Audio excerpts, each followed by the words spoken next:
Hello everyone, welcome to battle IAS. I hope आप सब लोग बहुत अच्छे होंगे। आज की वीडियो में हम 26 नवंबर का न्यूज़पेपर एनालिसिस करेंगे। इसमें टोटल मैंने 5 आर्टिकल लिए हैं। जिससे पहला आर्टिकल बात करता है, सुप्रीम कोर्ट ने क्वेश्चन किया है सेंटर से कि भैया अभी तक सीसीटीवी हर एक जगह क्यों नहीं लग पाया है, मतलब ये नॉन कंप्लायंस का क्या कारण है, ये सुप्रीम कोर्ट ने पूछा है। अब यहाँ की बात होगी सुयो मोटो कॉग्निजेंस के ऊपर, बात होगी प्रिजन के ऊपर, बात होगी कस्टोडियल डेथ्स के ऊपर, और फिर इसी से कनेक्टेड जो पीवाईक्यूज उठे हैं वो मैं आपके साथ डिस्कस करूंगा। नेक्स्ट आर्टिकल बात करता है इंडिया की जो सिचुएशन है ऑल ओवर द ईयर, मतलब बेसिकली पूरे साल भर एयर पोल्यूशन की क्राइसिस कैसी रहती है, ये आर्टिकल उसके ऊपर बात करता है। यहीं पे आपको मैं एम्बियंट एयर क्वालिटी के बारे में बताऊंगा, क्या डिफरेंस होता है एम्बियंट एयर क्वालिटी और एयर क्वालिटी इंडेक्स में, और कैसे यूपीएससी क्वेश्चन पुट करता है इन टॉपिक से, वो मैं आपको दिखाऊंगा। नेक्स्ट आर्टिकल बात करता है इंडिया पुश कर रहा है ग्लोबल मैरिटाइम पार्टनरशिप के ऊपर। अब ये जो पुश है इसका क्या इम्पैक्ट पड़ेगा और किस तरीके से इसमें अभी भी चैलेंजेस प्रिवेल कर रहे हैं और उन चैलेंजेस से क्या क्या सोल्यूशन हो सकते हैं, वो मैं आपके साथ डिस्कस करूंगा। नेक्स्ट आर्टिकल बात करता है एआई, डीप फेक और पर्सनैलिटी राइट्स के ऊपर। ये एक एडिटोरियल है, यहाँ पे बहुत ही अच्छे तरीके से इन डिटेल डिस्कशन हुआ है कि कैसे एआई, डीप फेक और पर्सनैलिटी राइट आपस में इंटरलिंक्ड है। यहीं पे पुट्टा स्वामी जजमेंट के ऊपर बात हुई है, आर्टिकल 21 के ऊपर बात हुई है, पर्सनैलिटी राइट के ऊपर बात हुई है, यहीं पे बात हुई है यूरोपियन यूनियन, अमेरिका, ये सब कैसे पर्सनैलिटी राइट को, एआई को और डीप फेक के इश्यू को बैलेंस कर रहे हैं, कौन कौन से एक्ट हैं जो वहां पे पारित किए गए हैं और किस तरीके से यूपीएससी क्वेश्चन पूछता है इन सभी टॉपिक से, वो मैं आपको शो करूंगा। इसी से कनेक्टेड क्वेश्चन जीएस2 2017 में आया है। Examine the scope of fundamental right in the light of the latest judgement of the Supreme Court on the right to privacy. तो अब राइट टू प्राइवेसी जो आप देख रहे हो वो कनेक्ट होगा यहां से, और यहां पे जो पॉइंट्स होंगे उन सभी पॉइंट्स का इस्तेमाल कर पाओगे आप इस क्वेश्चन को आराम से आंसर करने में। नेक्स्ट आर्टिकल बात करते हैं एमनेस्टी इंटरनेशनल ने एक्विजिशन लगाया है आरएसएफ के ऊपर। अब मैं बताऊंगा एक्विजिशन किस ग्राउंड पे लगाया गया है, और जो लगाया गया है उसमें एमनेस्टी इंटरनेशनल क्या रोल प्ले कर रहा है, साथ ही साथ मैं आपको बताऊंगा static portion with regard to Amnesty International, और इसी से कनेक्टेड जो पीवाईक्यूज होंगे वो मैं आपके साथ डिस्कस करूंगा। इस पूरे आर्टिकल की समरी आप बैटल आईएएस के टेलीग्राम चैनल से डाउनलोड कर सकते हैं। चलिए स्टार्ट करते हैं अपना पहला आर्टिकल। अब पहला आर्टिकल देखते हैं हुआ क्या। सुप्रीम कोर्ट ने सुयो मोटो कॉग्निजेंस लिया, मतलब इसका अर्थ क्या होता है पहले ये समझो। अगर जनरली कभी कोई भी पिटिशनर अपना केस लेकर के सुप्रीम कोर्ट के पास जाए या कोर्ट के पास जाए तो कहा जाता है भैया सुनवाई आई है, ठीक है, ऐसे जनरली बोलेंगे पिटीशन डाला गया। बट जब सुप्रीम कोर्ट के पास कोई पिटीशन ही ना डाली जाए, कोई केस ही ना जाए, लेकिन फिर भी सुप्रीम कोर्ट अपने ऊपर ही लेकर के बोले नहीं मुझे लगता है कि ये मुद्दा जरूरी है, ये मुद्दा पब्लिक इंटरेस्ट में है, तो वो खुद ही हाथ में केस लेके उसकी सुनवाई चालू कर दे, तो वहां पे कोई भी डिफेंडेंट नहीं होगा, वहां पे कोई भी पार्टीज नहीं होंगी, मतलब सुप्रीम कोर्ट डायरेक्टली क्वेश्चन करना स्टार्ट करता है वहां पे। तो लेटर ऑन सब कुछ बनना स्टार्ट होता है डिपेंडिंग ऑन कौन कौन सी पार्टीज इसमें इन्वॉल्व है। तो सुप्रीम कोर्ट ने 2020 में एक जजमेंट पास किया था जिसमें क्या कहा था कि भाई सुनिए, आपको हर एक पुलिस स्टेशन में, सीबीआई के office, ED office, NIA office, हर जगह पे कैमरा को इंस्टॉल करना पड़ेगा। अब ये जब फेलियर हुआ, मतलब ये इसका कंप्लायंस प्रॉपरली सेंटर नहीं कर पाया, तो सुप्रीम कोर्ट ने क्वेश्चनिंग की कि आप बताइए हमने पास में जजमेंट किया था, आपने एकदम लाइटली ले लिया हमको, भाई ये कौन सी बात हुई, आपसे कहा गया आप हर जहां पे लगाइए, आप लगाए नहीं है। अब सुप्रीम कोर्ट ने ऐसा किया क्यों? क्योंकि सुप्रीम कोर्ट ने कुछ कस्टोडियल डेथ्स के केसेस को देखा। 11 कस्टोडियल डेथ देखने को मिली राजस्थान में पिछले 8 महीने में। तो यही सेम चीज सुप्रीम कोर्ट के लिए कंसर्निंग बन गई कि भैया आप जो है सीसीटीवी कैमरास लगवा क्यों नहीं रहे हैं। अगर डेथ हो रही है किसी दूसरे रीजन से तो वेल एंड गुड, लेकिन आप अगर नहीं लगा रहे हो दैट मीन्स ये कस्टोडियल डेथ में आपका भी एक अहम रोल है। अब ये चीज कहीं ना कहीं किससे रिलेट हो रही है? परमवीर सिंह सैनी वर्सेस बलजीत सिंह केस के ऊपर। अब ये केस था क्या? ये केस डील कर रहा था कस्टोडियल टॉर्चर और डेथ्स के ऊपर। यहीं पे सुप्रीम कोर्ट ने कहा था सीसीटीवी का इंस्टॉलेशन मैंडेटरी है। मेंस के लिए ध्यान रखना, परमवीर सैनी और बलजीत सिंह का वर्सेस जो केस था, यहां पे सुप्रीम कोर्ट ने कहा था हर एक पुलिस स्टेशन में, हर एक इन्वेस्टिगेटिंग एजेंसी के ऑफिसेस में लगना होगा क्या? सीसीटीवी। ये क्यों? ताकि राइट टू लाइफ और आपकी लिबर्टी, आपकी डिग्निटी जो है वो कहीं ना कहीं प्रोटेक्ट की जा सके। यहीं पे बात हुई कि जो भी इंट्रोगेशन होगा उसकी ऑडियो और वीडियो रिकॉर्डिंग के बारे में भी डायरेक्शन दिए गए थे। क्यों दिया था ऐसा? ताकि अकाउंटेबिलिटी, ट्रांसपेरेंसी कहीं ना कहीं इंश्योर की जा सके। अब यहाँ पे क्वेश्चन उठता है कस्टोडियल टॉर्चर, मतलब प्रिजन की बात हो रही है, तो प्रिजन को मैनेज कौन करता है? आप बोलोगे स्टेट प्रिजन डिपार्टमेंट जो होता है, मतलब बेसिकली स्टेट मैनेज करता है under state subject list 2 entry 4 7 schedule में। अब यहाँ पे क्या होता है, जो सेंट्रल गवर्नमेंट होता है उसका मेन काम होता है सिर्फ मॉडल प्रिजन मैनुअल को इशू करना, और ये काम होता है स्टेट का कि वो उन मॉडल प्रिजन जो मैनुअल या फिर जो डायरेक्शंस या बेसिकली जो भी एक सजेशंस दिए जाते हैं वो सब फॉलो करना किसकी जिम्मेदारी होती है? स्टेट की जिम्मेदारी होती है। अब यहीं पे लीगल फ्रेमवर्क देखा जाए तो राइट टू लाइफ वो अप्लाई होता है प्रिजनर्स को भी, ठीक है, ये जरूरी हो जाता है आपके लिए। अब यहीं पे कुछ टर्म्स होते हैं पेरोल, फरलोग और बेल के ऊपर। अब ये होता क्या है, मान लो कोई इंसान दोषी पाया गया है, उसको एक XYZ अमाउंट में सजा दे दी गई है, ठीक है, लेकिन मान लो एक इंसान को X साल की सजा दी गई है, वो सजा पूरा करने से पहले ही अगर उस इंसान को रिलीज किया जाता है ड्यू टू स्पेसिफिक रीजन जैसे हेल्थ, फैमिली इमरजेंसी, रिहैबिलिटेशन, तो ये आपका पेरोल कहलाता है। मतलब सजा हो चुकी है, उसके बीच में कोई इंसान आया, ठीक है, ये बेसिकली एक कंडीशनल प्रिविलेज होती है, ये कोई राइट नहीं होता, आपको पता होना चाहिए। फॉरलॉग क्या होता है? बेसिकली ये शॉर्ट पीरियोडिक रिलीज होता है गुड कंडक्ट के लिए, ठीक। बेल क्या होता है? जो बेल में क्या होता है, जो भी एक्यूज है उसको अभी तक सजा नहीं मिली है, वो ट्रायल में चल रहा है, तो अगर कभी कोई इंसान ट्रायल में चल रहा है, कस्टडी में है, उसके बीच में उसे रिलीज किया जाएगा तो उसे बेल कहा जाएगा, ठीक है। अब नोटिस करो 21 का क्वेश्चन क्या लिखा है, जब भी prisoner makes out a sufficient case payroll can not be denied. ऐसा तो है नहीं भैया, ये कोई राइट नहीं है, ऐसा बिल्कुल हो सकता है, तो ये गलत हो जाएगा। State government have their own prison release on parole rules, क्या ये सही है? एब्सोल्युटली दिस इज राइट, ठीक है। अब नोटिस करिए एग्जैक्टली यहीं से कनेक्टेड क्वेश्चन, प्रिजन से connected. In India prisons are regulated by state government, बोलोगे यस एब्सोल्युटली। यहां पे लाइन देखिए, ओन रूल्स रेगुलेशंस, और एग्जैक्टली यही सेम चीज बोला गया है, on prison release on parole rules. तो यूपीएससी फ्रेम करता है अपने ही क्वेश्चन, अपने ही स्टेटमेंट से वो कहीं ना कहीं लेसन लेता है और आइडिया लेकर के दूसरी बार कुछ दूसरा फ्रेम करते हैं। अब क्या है, प्रिजन एक्ट 1894 में क्या प्रिजन को प्रोविंशियल गवर्नमेंट में रखा गया था? आप बोलोगे एब्सोल्युटली रखा गया था, ठीक है। तो यहाँ पे बोथ स्टेटमेंट आर करेक्ट, ठीक है। चलो अब बात करते हैं हम लोग नेक्स्ट आर्टिकल में। नेक्स्ट आर्टिकल क्या बात करता है? Next article all over India की बात कर रहा है। इंडिया में क्या है, 60% डिस्ट्रिक्ट्स जो हैं वहां पे 2.5 पर्टिकुलेट मैटर से ज्यादा आपकी कहीं ना कहीं जो एयर क्वालिटी है वो खराब है। अब ये चीज़ अपने आप में बहुत ज़्यादा कंसर्निंग हो जाती है। कोई भी डिस्ट्रिक्ट ऐसा नहीं है जहाँ पे WHO का सेफ लेवल कहीं ना कहीं पाया गया हो। मतलब आप देखो 5 माइक्रोग्राम पर क्यूबिक मीटर, अब इसका मतलब समझ लो आप, मतलब WHO ने कहा है भैया इतना 5 माइक्रोग्राम अगर होगा तब चल सकता है, लेकिन यहाँ पे जो लिमिट है वो एक्सीड कर चुकी है हर डिस्ट्रिक्ट में।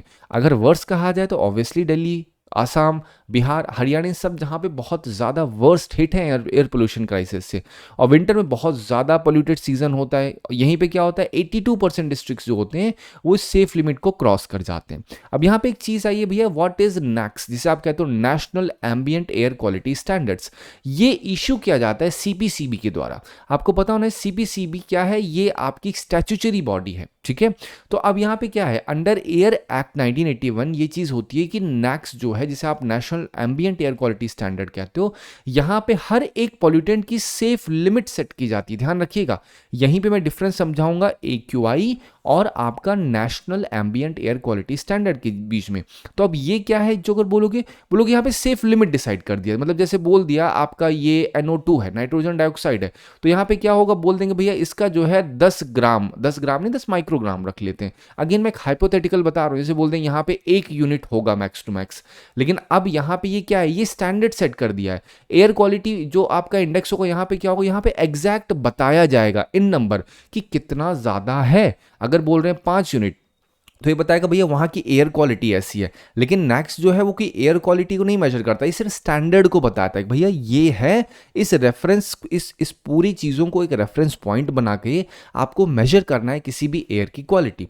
अब इंडिया का जो एनुअल 2.5 है दैट इज 40 माइक्रोग्राम, आप सोच रहे कितना ज़्यादा है, और ये एप्लीकेबल है अर्बन, रूरल, इंडस्ट्रियल एरियाज़ में। अब ये चीज़ कहीं ना कहीं क्या शोकेस करती है कि इंडिया में जो नॉर्म्स हैं, इंडिया में जो पोल्यूशन कंट्रोल मेजर्स हैं वो अभी उतने ज़्यादा स्ट्रांग नहीं है कि WHO की जो लिमिट लगाई है उसको अच्छे से कंटेन किया जा सके। तो आपको नैक्स के बारे में क्या पता होना चाहिए, CPCB इसको कहीं ना कहीं इशू करता है। अब ये है क्या, जो जो इन्होंने बताई हैं चीज़ें, मतलब जो नैक्स है, जो उसका स्टैंडर्ड है, एयर क्वालिटी इंडेक्स जो है, अगर वो इतना सीवियर होगा तो क्या होगा उसका इम्पैक्ट। पहली चीज़ तो हेल्थ पे देखोगे, अगर बहुत ज़्यादा 2.5 पर्टिकुलेट मैटर होगा, अस्थमा, हार्ट डिसीज जैसे केसेस दिखेंगे, इकोनॉमी में बहुत ज़्यादा इलनेस होगी तो प्रोडक्टिविटी भी लोअर होगी और हेल्थ केयर की कॉस्ट भी उतनी ही ज़्यादा प्रपोर्शन में होगी। पॉलिसी कहीं ना कहीं गवर्नमेंट को एक बोलते हैं ना पॉल्यूशन कंट्रोल पॉलिसी बनाने में भी कहीं ना कहीं मदद करता है, क्या, जो आपका नैक्स और एयर क्वालिटी इंडेक्स है। अब ये चीज़ बताता भी है, कई सारी चीज़ें बताता है। नहीं, किसके ऊपर बात कर रहा हूँ, impact of next and air quality index, किस पे, इन्वायरमेंट और सोसाइटी के ऊपर। पब्लिक अवेयरनेस करने में भी कहीं ना कहीं मदद करता है, क्या, air quality index.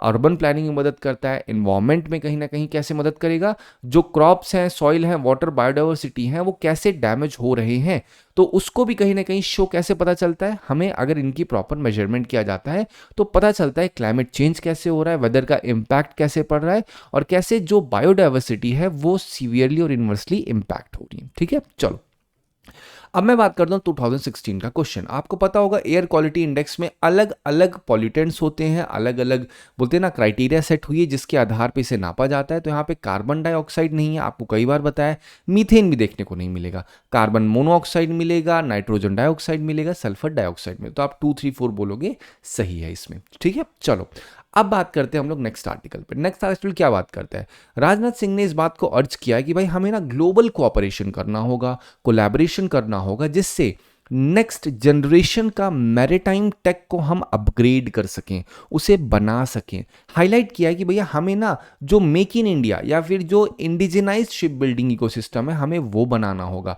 INS Vikrant, Kalvari और जो आपकी अलग अलग वॉरशिप्स हैं उनको ऐसा की अचीवमेंट बताया गया है कि भैया हम लोग अगर ये सब चीज़ों को बना सकते हैं तो हमें ओवरऑल पूरे ग्लोब में कोलैबोरेशन करना हो, जिससे मैरीटाइम टेक, मैरीटाइम पार्टनरशिप और ज्यादा मजबूत हो सके। ठीक है, तो ओवरऑल देखा जाए तो यहाँ पे किससे लिंक्ड है, पूरा का पूरा आत्मनिर्भर भारत के विजन से सारी चीजें लिंक्ड हो रखी हैं।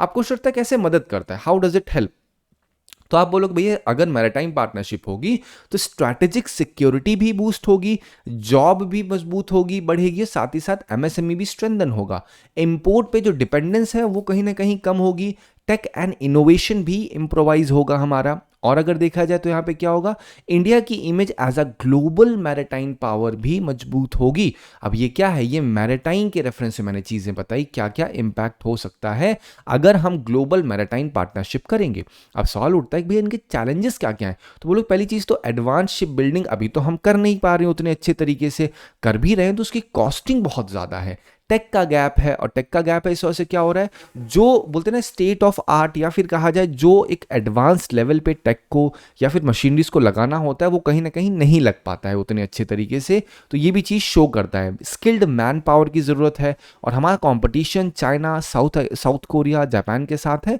और ये चीज़ कहीं ना कहीं क्या करता है, हमें जो क्रिटिकल कॉम्पोनेंट्स की ज़रूरत होती है उसका प्रॉपर सप्लाई चेन हमें नहीं मिल पाता है। अब यहीं पे बात हो रही है मैरीटाइम के ऊपर, मैरीटाइम पार्टनरशिप के ऊपर, तो बात हो रही है नेवी के ऊपर। तो नेवी कैसे कोऑपरेट करता है दूसरे लिटोरल, मतलब जो आपके समुद्र के पास वाली कंट्रीज रहती हैं वो सब लिटोरल कैटेगरी में आती है, तो उसके साथ कैसे कोऑपरेट करता है।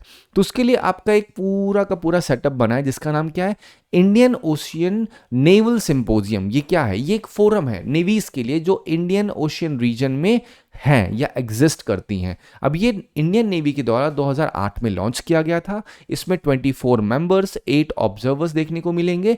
ऑब्जेक्टिव क्या है, तो ऑब्जेक्टिव बोलोगे इसका मेन उद्देश्य है मैरीटाइम कोऑपरेशन को प्रमोट करना, सिक्योरिटी, डिजास्टर रिस्पांस को मजबूत करना, कहां पे, इंडियन ओशियन रीजन में। ठीक है, अब यहां पे क्वेश्चन क्या कह रहा है, आप देखिए 2016 का, consider the following in respect of Indian ocean naval symposium. ये क्या कह रहा है, इनॉग्रल आईओएनएस वाज हेल्ड इन 2015। क्या 2015 में किया गया था, बोलोगे नहीं, इट वाज डन इन 2008। फिर कह रहे हैं IONS is a voluntary initiative that seeks to increase maritime cooperation. क्या ये सही है, एब्सोल्युटली दिस इज राइट। और वही सेम चीज लिखी है, among navies of the littoral states of the Indian Ocean, तो 2 only is the right one. ठीक है, चलो अब हम लोग बात करते हैं नेक्स्ट आर्टिकल पे।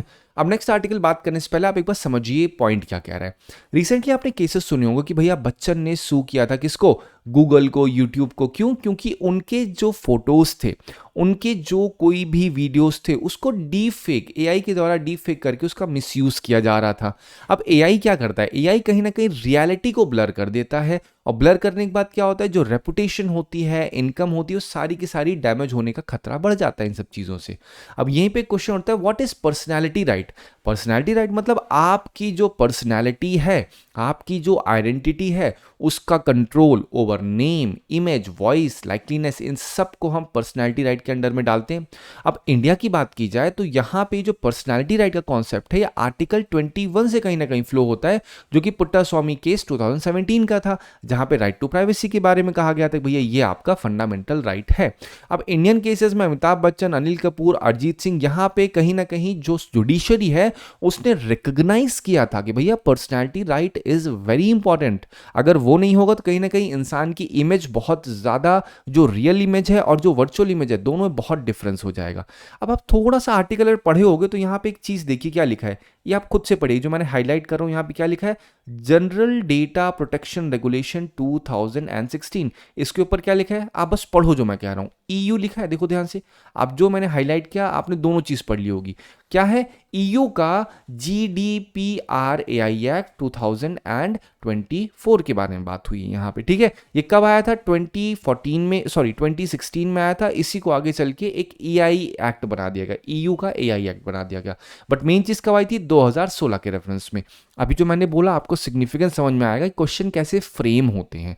अब यूएसए में क्या है, यूएसए को प्रॉपर्टी बेस कहीं ना कहीं ये चीज रखी गई है, राइट टू पब्लिसिटी की बात की गई है। चाइना में कंट्रोल मेजर्स जो हैं कहीं ना कहीं स्ट्रिक्ट है। इन अगर किसी पर्टिकुलर रेस्पेक्ट में बात की जाए, कौन सी सिंथेटिक वॉइसेस के बारे में ये चीज़ है कि कभी भी किसी इंसान की जो वॉइस है उसको सिंथेसाइज या फिर बोलते हैं ना आर्टिफिशियल तरीके से ऊपर एआई का यूज़ ज़्यादा नहीं हो सकता है उसमें। तो चाइना के ऑलरेडी स्ट्रिक्ट मॉडल्स या फिर अलग अलग कंट्रीज अपने ग्लोबल मॉडल्स को फॉलो कर रही हैं। अब यहाँ पे मैंने मेन पॉइंट ईयू के ऊपर फोकस क्यों किया था, क्योंकि आप देखिए क्वेश्चन 2019 का क्या पूछा है, GDPR रेगुलेशन 2016 किसके रिगार्ड में था। आप आंख बंद करके क्या बोलोगे, अभी मैंने आपसे हाईलाइट किया कि नहीं किया, क्या बोला था, ईयू लिखा है और GDPR लिखा है। अब देखो कैसे क्वेश्चन पुट अप हो रहा है। अब देखिए यहाँ पे क्या था, पुट्टास्वामी केस लिखा है, पुट्टास्वामी। अब देखो मेंस में जो अभी आपको मैंने फर्स्ट पेज दिखाया था वहां पे इसके ऊपर क्वेश्चन पूछा गया। So this is how you need to understand for UPSC perspective. आप एडिटोरियल को अगर पढ़ रहे हैं तो बेटा आप एडिटर बनने के लिए नहीं पढ़ रहे हैं, जर्नलिस्ट आपका उद्देश्य नहीं है।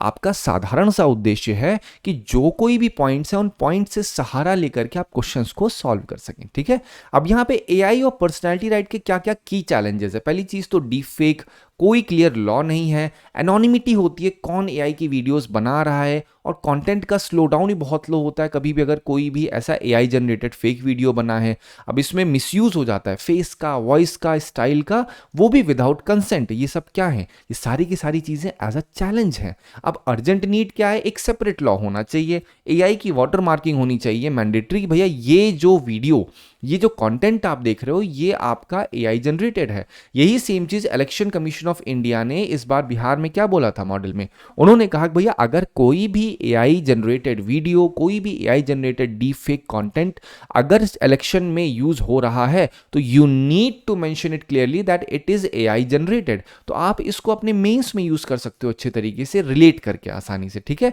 एक प्लेटफॉर्म की लायबिलिटी मजबूत करनी होगी, गूगल, यूट्यूब, यही सब तो प्लेटफॉर्म है सर्विंग, जहां पे एआई जनरेटेड कंटेंट को सर्व किया जाता है, बेचा जाता है, परोसा जाता है। तो जरूरत है इस समय कि एक स्ट्रांग प्लेटफॉर्म की लायबिलिटी हो, जिम्मेदारी होनी चाहिए इन सब ऑनलाइन प्लेटफॉर्म्स की कि वो रेगुलेट करें एआई जनरेटेड कंटेंट को अच्छे तरीके से, ठीक है। चलो अब यहां पर्सनैलिटी राइट मतलब बता दिया, राइट टू प्राइवेसी मतलब बता दिया, डिजिटल इंपर्सोनेशन मतलब क्या होता है, फेक और मिसलीडिंग डिजिटल कंटेंट जब बनाया जाए, तो वो सारी चीजें किस में आती हैं, डिजिटल इंपर्सोनेशन में आती हैं। डीप फेक क्या होता है, एआई जनरेटेड सिंथेटिक मीडिया होता है जो कि एकदम रियल लगता है but it is fabricated. Generative AI क्या होता है, यहां पे सिंपल सा मतलब ये है कि भैया आर्टिफिशियल इंटेलिजेंस जब केपेबल हो creating new contents. Generative AI मतलब जनरेट करने वाला एआई, जैसे टेक्स्ट, ऑडियो, विजुअल, किसके द्वारा, जो भी डेटा पैटर्न्स उसे बताया जाए, ठीक है। चलो अब देखिए राइट टू प्राइवेसी किसका हिस्सा है, आप आसानी से आप सिर्फ क्वेश्चन करते जाओ। कहते हैं आर्टिफिशियल इंटेलिजेंस कहाँ कहाँ यूज हो सकता है, तो आप बोलोगे भाई सारी जहाँ पे यूज हो सकता है ये, क्योंकि ये एक एडवांस्ड फ्यूचर टेक है। यू डू नॉट नो कि आप उस पर लिमिट नहीं लगा सकते हो कि इस जहाँ पे यूज होगा उस पर्टिकुलर जहाँ पे यूज नहीं होगा, तो इसकी कैटेगरी कहीं ना कहीं ब्रॉड होती है। फिर देखिए राइट टू प्राइवेसी के ऊपर बोला गया, तो आप आसानी से इसको बोल दोगे क्या है इसका सही आंसर, ठीक है। अब देखिए छोटा सा कैरियो के ऊपर बात हो रही है, तो अब यहां पे क्या कह रहा है, एमनेस्टी इंटरनेशनल ने ट्यूसडे को क्या बोला है, आरएसएफ की जो एट्रोसिटी है वो कहां पे, सूडान की अल फशेर सिटी में। इसको लिख लो, मैं आपको समय दे रहा हूं, बहुत ज्यादा इंपॉर्टेंट है, यहां से क्वेश्चन बन सकता है। अल फशेर सिटी, जमजम कैंप, ये सारे की पॉइंट्स हैं। तो यहां पे क्या कहा है, यहां पे इनकी जो एट्रोसिटीज थी आरएसएफ की, चाहे वो एग्जीक्यूशन हो मतलब मारना हो, रेप, हॉस्टेज टेकिंग, ये सारे के सारे वॉर क्राइम के अंडर में आते हैं। और यूएई ने कहीं ना कहीं इस चीज को, मतलब यूएई के ऊपर भी एक्यूजेशन थोड़ा बहुत आया है कि वो फैसिलिटेट कर रहा था आईआरएसएफ के अब्यूजेस को, ठीक है, जो जनरली वो डिनाई करता है।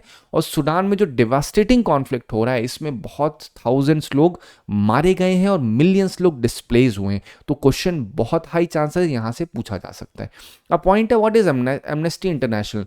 1961 में इसका फाउंडिंग की गई थी यूके में, ठीक है, बाय पीटर बेनेंसन। अब ये क्या है, ह्यूमन राइट ऑर्गेनाइजेशन है बेसिकली, जो इन्वेस्टिगेट करता है, कैंपेन करता है अगेंस्ट ह्यूमन राइट अब्यूजेस, जो कि टॉर्चर, एग्जीक्यूशन, डिस्क्रिमिनेशन और सेक्सुअल वायलेंस भी इन्वॉल्व करता है। इसका फोकस जो होता है वो होता है जस्टिस के ऊपर बात करना, फ्रीडम, डिग्निटी पे बात करना, और साथ ही साथ यहाँ पे सूडान के रेफरेंस में एमनेस्टी ने क्या किया है, एक्यूजेशन लगा रखा है। इससे क्या होगा, वर्ल्ड में इमेज कहीं ना कहीं आरएसएफ सूडान की डिग्रेड होगी, वहां पे इकोनॉमी कहीं ना कहीं इन्वर्सली बहुत ज्यादा इंपैक्ट हो जाएगी इन सब चीजों से।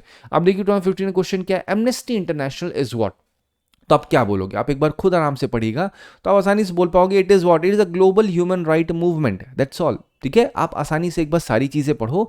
और मैंने ऑलरेडी यहाँ पे क्या बोला, ह्यूमन राइट ऑर्गेनाइजेशन है, तो ह्यूमन राइट ऑर्गेनाइजेशन तो क्या करेगी, ह्यूमन राइट मूवमेंट ही तो लेकर के चलेगी वो, ठीक है। चलो अब देखिए यहाँ पे क्वेश्चन बीपीएससी में सेम पूछा गया, एमनेस्टी इंटरनेशनल क्या है, बोलोगे protection of human rights. I hope आपको इस आर्टिकल से मदद मिली होगी। Thank you so much for watching this video.